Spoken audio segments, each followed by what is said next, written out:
Hello students. अपन पढ़ रहे थे पार्टनरशिप अकाउंट क्लास 12 की। तो इसके अंदर अब नेक्स्ट टॉपिक हम डिस्कस करें, डेट इज मैनेजर्स कमीशन।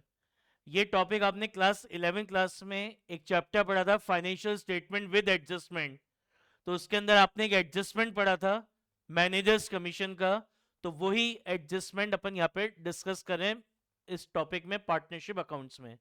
इस टॉपिक में मैनेजर्स कमीशन का जो टॉपिक है, इसमें हमें ये पढ़ना है कि हमारी पार्टनरशिप फर्म है, उस पार्टनरशिप फर्म में हमने किसी मैनेजर को अपॉइंट कर रखा है, और उस मैनेजर को हम क्या कर रहे हैं, कमीशन दे रहे हैं अपने नेट प्रॉफिट में से। तो पहले तो अपन पढ़ेंगे कि नेट प्रॉफिट, ये जो मैनेजर्स कमीशन है, इसको कैलकुलेट कैसे करते हैं, और फिर हम पढ़ेंगे इसकी अकाउंटिंग कैसे की जाती है in the books of partnership firm. इसकी अकाउंटिंग हम कैसे करते हैं। तो सबसे पहली बात आती है मैनेजर्स कमीशन अपन कैलकुलेट कैसे करते हैं। तो मैनेजर्स को कमीशन दिया जाता है किस पे से, नेट प्रॉफिट में से। मैनेजर्स को कमीशन दिया जाता है किस पे, नेट प्रॉफिट में से। कौन सा नेट प्रॉफिट? वो नेट प्रॉफिट जो होगा बिफोर एप्रोप्रिएशन। वो नेट प्रॉफिट जो क्या होगा, बिफोर एप्रोप्रिएशन। क्या मतलब होता है नेट प्रॉफिट बिफोर एप्रोप्रिएशन का? नेट प्रॉफिट बिफोर एप्रोप्रिएशन का मतलब होता है पार्टनर्स को कोई भी चीज देने से पहले का जो प्रॉफिट होता है, वो आपका कहलाता है नेट प्रॉफिट बिफोर एप्रोप्रिएशन। हम पार्टनर्स को क्या देते हैं? हम पार्टनर्स को इंटरेस्ट ऑन कैपिटल देते हैं, हम पार्टनर्स को सैलरी देते हैं, हम पार्टनर्स को कमीशन देते हैं, और हम पार्टनर्स से इंटरेस्ट ऑन ड्राइंग चार्ज करते हैं। तो पार्टनर्स को इंटरेस्ट ऑन कैपिटल देने से पहले का प्रॉफिट, पार्टनर्स को सैलरी देने से पहले का प्रॉफिट, या पार्टनर्स को कमीशन देने से पहले का प्रॉफिट जो होता है, वो हमारा क्या कहलाता है, नेट प्रॉफिट बिफोर एप्रोबेशन कहलाता है। तो ये जो नेट प्रॉफिट बिफोर एप्रोबेशन होता है, इस प्रॉफिट में मैनेजर्स को कमीशन दिया जाता है। इस प्रॉफिट में से हम अपने मैनेजर को क्या देते हैं, कमीशन देते हैं। समझ में आई बात? क्लियर है? तो अगर क्वेश्चन में जैसे आपको दे रखा है net profit after interest on capital, इसका मतलब क्या है? ये नेट प्रॉफिट है जिसमें से इंटरेस्ट ऑन कैपिटल माइनस हो रखा है। आफ्टर इंटरेस्ट ऑन कैपिटल मतलब इस नेट प्रॉफिट में से इंटरेस्ट ऑन कैपिटल माइनस हो रखा है, और आपको मैनेजर्स कमीशन कैलकुलेट करना है। तो अभी क्या समझाया कि मैनेजर्स कमीशन किस पे दिया जाएगा, नेट प्रॉफिट बिफोर एप्रोबेशन पे। नेट प्रॉफिट बिफोर एप्रोबेशन पे। तो अगर क्वेश्चन में दे रखा है net profit after interest on capital, तो अब इस इंटरेस्ट ऑन कैपिटल को इस नेट प्रॉफिट में दोबारा ऐड कर देंगे, तो वो आपका नेट प्रॉफिट क्या बन जाएगा, नेट प्रॉफिट बिफोर एप्रोप्रिएशन बन जाएगा। और इस नेट प्रॉफिट पे में से हम मैनेजर्स को क्या करेंगे, कमीशन देंगे। तो क्लियर है? तो सबसे पहली चीज मैनेजर्स कमीशन में आपको ये याद रखनी है कि मैनेजर्स को कमीशन दिया जाता है किसमें से, नेट प्रॉफिट। और वो कौन सा नेट प्रॉफिट होगा, वो होगा net profit before appropriation. What is mean by net profit before appropriation? कि पार्टनर्स को कोई भी चीज देने से पहले का प्रॉफिट, यानी पार्टनर्स को इंटरेस्ट ऑन कैपिटल, पार्टनर्स को सैलरी, और पार्टनर्स को कमीशन, और उससे इंटरेस्ट ऑन ड्राइंग चार्ज करने से पहले का जो प्रॉफिट होता है, वो आपका नेट प्रॉफिट कहलाता है। यानी आपके प्रॉफिट एंड लॉस अकाउंट का वो जो क्रेडिट बैलेंस है, उसको बोलते हैं नेट प्रॉफिट। उस नेट प्रॉफिट पे मैनेजर्स को क्या दिया जाता है, कमीशन दिया जाता है। तो managers commission always given on net profit before appropriation, that is जो आपका नेट प्रॉफिट होता है, उसमें से मैनेजर्स को हम कमीशन देते हैं। अब इसमें भी दो चीजें होती हैं कि एक तो लिखा होता है managers commission is given on net profit before charging his commission, कि हमें मैनेजर्स को कमीशन देना है किस पे, नेट प्रॉफिट में से। कौन सा नेट प्रॉफिट? जिसमें से अभी तक मैनेजर्स कमीशन चार्ज नहीं हुआ हो, मैनेजर्स कमीशन माइनस नहीं हुआ हो। तो क्वेश्चन में ऐसी लाइन लिखी होगी कि managers commission is given on net profit before charging such commission. Before charging such commission, before charging such commission. तो उस केस में से, उस केस में मैनेजर्स कमीशन कैसे निकालेंगे? जो भी होगा आपका net profit before appropriation into rate upon 100, into rate upon 100, तो वो आपका क्या कहलाएगा, मैनेजर्स कमीशन कहलाएगा। और आपको निकालना है, क्वेश्चन में लिखा है कि managers commission is given on net profit after charging his commission. Managers commission is given on net profit after charging his commission. क्या लिखा है, आफ्टर चार्जिंग हिज कमीशन। तो अगर आफ्टर चार्जिंग हिज कमीशन लिखा है तो मैनेजर्स कमीशन कैसे निकालेंगे? जो भी नेट प्रॉफिट होगा बिफोर एप्रोबेशन, नेट प्रॉफिट बिफोर एप्रोबेशन मतलब पार्टनर्स को कोई भी चीज देने से पहले का profit into rate divided by 100 plus rate. तो ये दो चीज याद रखनी है। अगर बिफोर चार्जिंग है तो net profit before appropriation into rate upon 100, और अगर आफ्टर चार्जिंग है तो मैनेजर्स कमीशन कैसे निकालेंगे? Net profit before appropriation into rate divided by 100 plus rate. और चाहे बिफोर हो चाहे आफ्टर हो, मैनेजर्स कमीशन हमेशा किस पे कैलकुलेट करोगे? वो नेट प्रॉफिट जो क्या होगा? बिफोर एप्रोप्रिएशन होगा। और क्वेश्चन में अगर सिंपल लिखा है कि managers commission is given on 10% of net profit, बता नहीं रखा बिफोर है या आफ्टर है, तो साइलेंस के केस में उसको क्या मानना है? बिफोर मानना है। साइलेंस में क्या मानेंगे? बिफोर मैनेजर्स कमीशन मानेंगे। तो मैनेजर्स कमीशन कैसे निकलेगा? Net profit before appropriation into rate upon 100 into rate upon 100। तो साइलेंस में क्या मानना है? बिफोर। तो मैनेजर्स कमीशन कैसे निकालेंगे? Net profit before appropriation into rate upon 100।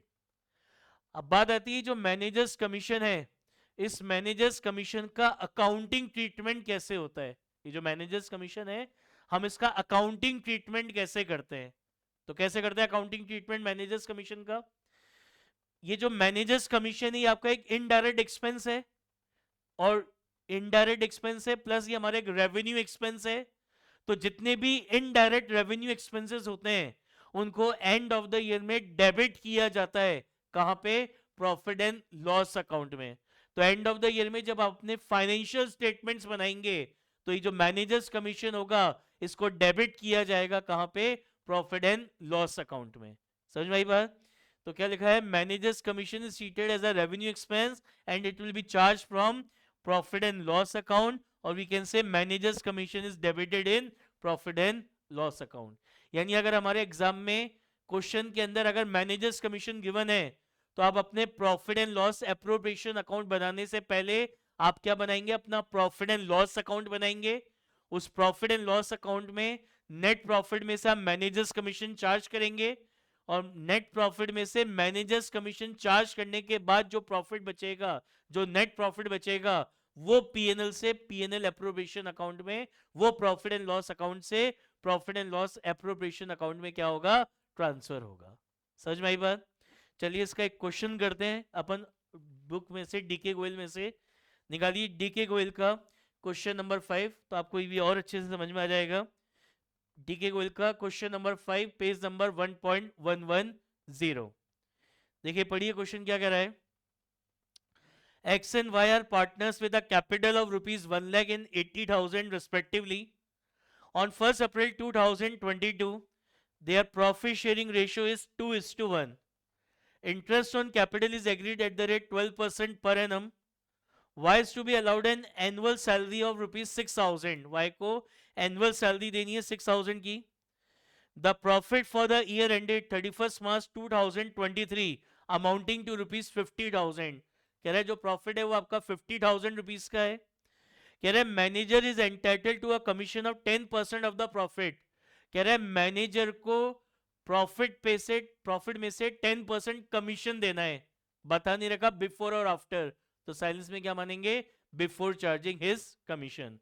अब आपसे कह रहा है prepare profit and loss appropriation account and partners capital account. Prepare profit and loss appropriation account and partners capital account. लेकिन अब क्योंकि यहाँ पे मैनेजर्स कमीशन भी आ गया, तो मैनेजर्स कमीशन कहाँ पे चार्ज होगा? प्रॉफिट एंड लॉस अकाउंट में। तो अब profit and loss appropriation account बनाने से पहले आप क्या बनाओगे? प्रॉफिट एंड लॉस अकाउंट बनाओगे। वहां पे जो आपका नेट प्रॉफिट गिवन है उस नेट प्रॉफिट में से मैनेजर्स कमीशन चार्ज करेंगे प्रॉफिट एंड लॉस अकाउंट में। फिर जो प्रॉफिट बचेगा वो प्रॉफिट एंड लॉस अकाउंट से निकलकर profit and loss appropriation account में क्या होगा? ट्रांसफर होगा। तो सबसे पहले अपन 4 लाइन का क्या बनाएंगे? प्रॉफिट एंड लॉस अकाउंट बनाएंगे। उसके बाद उसके नीचे अपन बनाएंगे profit and loss appropriation account, और नेक्स्ट पेज पे आप बनाओगे पार्टनर्स कैपिटल अकाउंट। अब देखो इस क्वेश्चन में कह रहा था prepare PNL appropriation and capital account, तो एग्जाम में आएगा तो अपन यही बनाएंगे पीएनएल एप्रोप्रिएशन और कैपिटल अकाउंट। बट यहाँ पे क्योंकि अभी अपन प्रैक्टिस कर रहे हैं इसलिए मैं इसकी जर्नल एंट्रीज भी आपको करवा रहा हूँ साथ में। अदरवाइज अगर ये क्वेश्चन हमारे एग्जाम में आएगा तो आपको केवल यही बनाना है, profit and loss account, profit and loss appropriation और पार्टनर्स कैपिटल अकाउंट, ठीक है ना। अभी क्योंकि अपन प्रैक्टिस कर रहे हैं तो इसलिए साथ में इसकी मैं जर्नल एंट्रीज भी आपको करवा रहा हूँ, ठीक है। चलिए स्टार्ट करते हैं, क्वेश्चन स्टार्टिंग से पढ़ते हैं और करते जाते हैं। सबसे पहले लिखा है X and Y are partner with a capital of 1 lakh and 80,000 respectively. कह रहा है एक्स और वाई पार्टनर है, इनके कैपिटल अकाउंट के बैलेंसेस दे रखे हैं 1 लाख और 80,000। तो कैपिटल अकाउंट के बैलेंस है, तो साइलेंस के केस में हम कैपिटल अकाउंट का कौन सा बैलेंस मानते हैं, क्रेडिट बैलेंस मानते हैं। कौन सा बैलेंस मानते हैं, क्रेडिट बैलेंस। तो कैपिटल अकाउंट की क्रेडिट साइड में लिखेंगे by balance brought down 1 lakh और 80,000, 1 लाख और 80,000, ठीक है। आगे क्या लिखा है, आगे लिखा है इनका जो प्रॉफिट शेयरिंग रेशियो है वो 2:1 है। कह रहा है इंटरेस्ट ऑन कैपिटल देना है कितना, 12% per annum. Interest on capital देना है कितना, 12% पर एनम। तो एक्स की कैपिटल कितनी है, 1 लाख है, तो interest on capital of x, तो एक्स की कैपिटल 1 लाख है, इस पे 12% इंटरेस्ट ऑन कैपिटल देना है, तो 1 लाख का 12% कितना हो जाएगा, 12,000 हो जाएगा।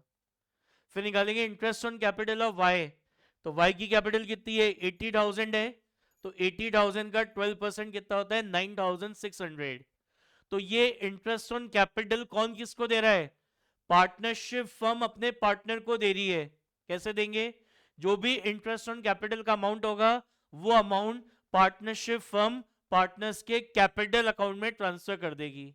इससे क्या होगा, इससे पार्टनर्स की कैपिटल इंक्रीज होगी, कैपिटल लाइबिलिटी है, और लाइबिलिटी जब इंक्रीज होती है तो उसको करते हैं क्रेडिट। तो पार्टनर्स कैपिटल अकाउंट तो हो जाएगा क्रेडिट, और ये जो इंटरेस्ट ऑन कैपिटल है ये पार्टनरशिप फर्म का एक एक्सपेंस है, और बिजनेस में जब भी कोई एक्सपेंस होता है तो उसको करते हैं हम क्या, डेबिट। तो क्या एंट्री पास होगी, इंटरेस्ट ऑन कैपिटल देने की एंट्री होगी interest on capital account debit to X capital account 12,000 and to Y capital account 9,600।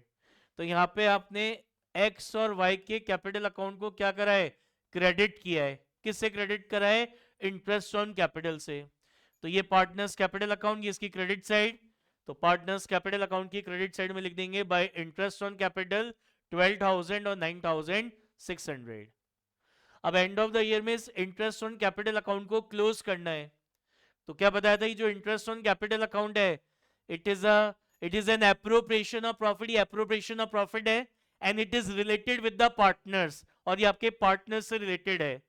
तो एक तो एप्रोप्रिएशन ऑफ प्रॉफिट हो गया interest on capital account, plus ये it is related with the partners. तो वो नॉमिनल अकाउंट जो एप्रोप्रिएशन ऑफ प्रॉफिट हो प्लस वो पार्टनर से रिलेटेड हो, तो ऐसे नॉमिनल अकाउंट के बैलेंसेस को हम एंड ऑफ द ईयर में 31 मार्च को ट्रांसफर कर देते हैं कहां पे, profit and loss appropriation account में। तो यहाँ पे interest on capital account debit किया है, तो इसको क्लोज करने के लिए क्या करेंगे, क्रेडिट, और डेबिट किसको कर देंगे, profit and loss appropriation account को। तो एंट्री हो जाएगी profit and loss appropriation account debit to interest on capital. यहाँ डेबिट किया था, क्लोज करने के लिए कर दिया क्या, क्रेडिट। तो यहाँ पे आपने पीएनएल एप्रोप्रिएशन अकाउंट को डेबिट करा है किससे, इंटरेस्ट ऑन कैपिटल से। तो ये आपका पीएनएल एप्रोप्रिएशन अकाउंट, ये इसकी डेबिट साइड, तो ये डेबिट साइड में लिख देंगे to interest on capital X का कितना है 12,000, वाई का कितना है 9,600, टोटल हो गया 21,600। आई बात समझ में। आगे क्या कह रहा है क्वेश्चन में, Y is to be allowed an annual salary of ₹6,000। Partnership firm Y को एनुअल सैलरी दे रही है 6,000 की। तो सैलरी कौन किसको दे रहा है, पार्टनरशिप फर्म दे रही है अपने पार्टनर को, पार्टनरशिप फर्म दे रही है अपने पार्टनर को। कैसे देंगे, जो भी सैलरी का अमाउंट होगा वो अमाउंट पार्टनरशिप फर्म पार्टनर्स के कैपिटल अकाउंट में ट्रांसफर कर देगी। इससे क्या होगा, इससे पार्टनर्स की कैपिटल इंक्रीज होगी, कैपिटल लाइबिलिटी है, और लाइबिलिटी जब इंक्रीज होती है तो उसको करते हैं क्रेडिट। तो पार्टनर्स कैपिटल अकाउंट तो हो जाएगा क्रेडिट, और ये जो सैलरी है ये पार्टनरशिप फर्म अपने पार्टनर को दे रही है, तो पार्टनरशिप फर्म के लिए सैलरी क्या हो गई, उसकी एक्सपेंस हो गई। और बिजनेस में जब भी कोई एक्सपेंस होता है तो उसको किया जाता है क्या, डेबिट। तो क्या एंट्री होगी, पार्टनर्स को सैलरी देने की एंट्री हो जाएगी salary to partner account debit 6,000, ये एनुअल सैलरी है 6,000 रुपए, टू वाई कैपिटल अकाउंट 6,000। तो यहाँ पे आपने वाई के कैपिटल अकाउंट को क्रेडिट करा है किससे, सैलरी टू पार्टनर से। तो ये आपका पार्टनर्स कैपिटल अकाउंट, ये इसकी क्रेडिट साइड, तो इधर क्रेडिट साइड में आ जाएगा बाय सैलरी टू पार्टनर कितना 6000।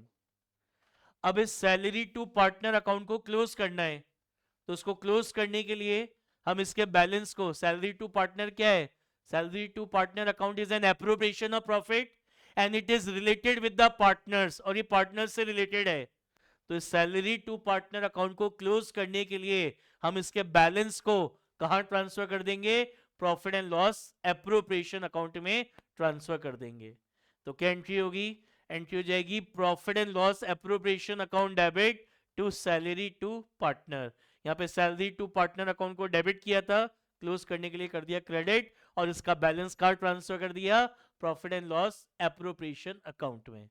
तो यहाँ पे आपने पीएनएल एप्रोप्रिएशन अकाउंट को डेबिट किया है किससे, सैलरी टू पार्टनर से। तो ये पीएनएल एप्रोप्रिएशन अकाउंट, ये इसकी डेबिट साइड, तो इधर डेबिट साइड में लिख देंगे टू सैलरी टू पार्टनर, और वाई में आ जाएगा कितना 6000। समझ में आई बात। आगे क्या कह रहा है, आगे क्वेश्चन कह रहा है the profit for the year ended 31 March 2023 amounting to ₹50,000। Profit given है 50,000 रुपीज का, नेट प्रॉफिट गिवन है। नेट प्रॉफिट मतलब प्रॉफिट एंड लॉस अकाउंट का क्रेडिट बैलेंस। तो डायरेक्टली अभी ये पीएनएल एप्रोप्रिएशन में ट्रांसफर नहीं होगा, अभी आपको मैनेजर्स को कमीशन देना है। तो मैनेजर्स कमीशन चार्ज करने के बाद जो प्रॉफिट बचेगा वो पीएनएल से पीएनएल एप्रोप्रिएशन में ट्रांसफर होगा। तो ये जो 50,000 का नेट प्रॉफिट है ये आपके प्रॉफिट एंड लॉस अकाउंट का क्रेडिट बैलेंस है।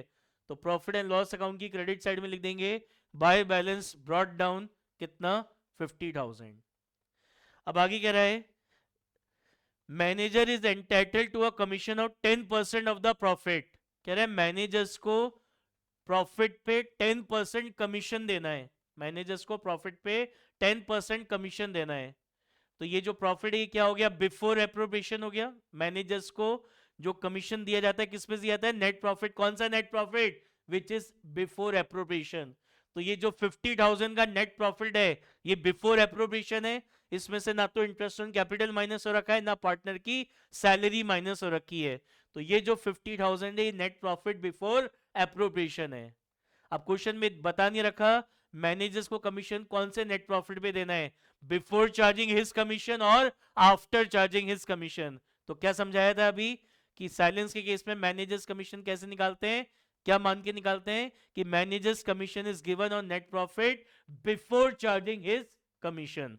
तो क्या कैसे निकलेगा managers commission, net profit before appropriation into rate upon 100। तो नेट प्रॉफिट कितना है, 50,000 का नेट प्रॉफिट है, कितना परसेंट देना है 10%, कितना हो गया 5,000। अभी जो मैनेजर्स कमीशन है आपका इनडायरेक्ट एक्सपेंस है, और जितने भी इनडायरेक्ट एक्सपेंसेस होते हैं उन सारे एक्सपेंसेस को कहां डेबिट किया जाता है एंड ऑफ द ईयर में, प्रॉफिट एंड लॉस अकाउंट में। तो ये आपका एक इनडायरेक्ट रेवेन्यू एक्सपेंस है, तो it will be debited in profit and loss account. तो प्रॉफिट एंड लॉस अकाउंट की डेबिट साइड में लिख देंगे टू मैनेजर्स कमीशन कितना 5,000। बस क्वेश्चन हो गया, और कोई एडजस्टमेंट नहीं दे रखे क्वेश्चन में। अब ये आपका नेट प्रॉफिट था 50,000, इसमें से अपन मैनेजर्स कमीशन चार्ज करेंगे 5,000। अब जो प्रॉफिट बचेगा, अब जो प्रॉफिट बचेगा 45,000 वो पीएनएल से कार्ड ट्रांसफर हो जाएगा profit and loss appropriation account में। क्या एंट्री होगी, एंट्री हो जाएगी profit and loss account debit to profit and loss appropriation account. तो पीएनएल एप्रोप्रिएशन अकाउंट को यहाँ पे क्रेडिट किया है, तो ये आपका पीएनएल एप्रोप्रिएशन अकाउंट, ये इसकी क्रेडिट साइड, तो ये क्रेडिट साइड में आ जाएगा by profit and loss account 45,000। अब इस 45,000 में से माइनस करेंगे ये इंटरेस्ट ऑन कैपिटल, माइनस करेंगे ये सैलरी टू पार्टनर। अब जो प्रॉफिट बचेगा 17,400 ये आपका क्या कहलाएगा, डिविजिबल प्रॉफिट। और अब इस प्रॉफिट को हम पार्टनर्स में डिस्ट्रीब्यूट कर देंगे, कौन से रेशियो में, इनके प्रॉफिट शेयरिंग रेशियो में, जो कि क्वेश्चन में दे रखा है 2:1। तो 17,400 को 2:1 के रेशियो में बांटेंगे। तो to partners capital account, X का आएगा 11,600 और वाई का आएगा 5,800। तो ये प्रॉफिट कौन किसको दे रहा है, ये प्रॉफिट, ये डिविजिबल प्रॉफिट पार्टनरशिप फर्म अपने पार्टनर को दे रही है। कैसे देंगे, जो भी ये प्रॉफिट का अमाउंट है वो अमाउंट पार्टनरशिप फर्म पार्टनर्स के कैपिटल अकाउंट में ट्रांसफर कर देगी। इससे पार्टनर्स की कैपिटल इंक्रीज होगी, कैपिटल लाइबिलिटी है, और लाइबिलिटी जब इंक्रीज होती है तो उसको करते हैं क्रेडिट। तो प्रॉफिट देने की एंट्री हो जाएगी profit and loss appropriation account debit, profit and loss appropriation account debit to X capital and to Y capital. तो यहाँ पे एक्स और वाई के कैपिटल अकाउंट को क्रेडिट किया है, तो ये आपका कैपिटल अकाउंट, ये इसकी क्रेडिट साइड, तो ये क्रेडिट साइड में लिख देंगे by profit and loss appropriation account. ये एक्स का आ गया 11,600, ये वाई का आ गया कितना 5,800। ठीक है, बस अब इसको बैलेंस करेंगे। दिख रहा है क्रेडिट साइड में ही है, डेबिट में तो कुछ है नहीं, यानी एक्स और वाई के कैपिटल अकाउंट का कौन सा बैलेंस आ रहा है, क्रेडिट बैलेंस आ रहा है। तो यहाँ लिखेंगे टू बैलेंस कैरिड डाउन, ये क्या आ गई आपकी बैलेंसिंग फिगर 1,23,600 और 1,04,400। समझ में आई बात? तो ये हमारा टॉपिक था chapter number 1 fundamental of partnership में मैनेजर्स कमीशन। समझ में आया? कल अपन इसके कि पार्टनर्स को जब कमीशन दिया जाता है तो उसकी अकाउंटिंग कैसे होती है उसके क्वेश्चंस की प्रैक्टिस करेंगे। ठीक है, चलिए अच्छे से पढ़ाई करिए, ऑल द बेस्ट।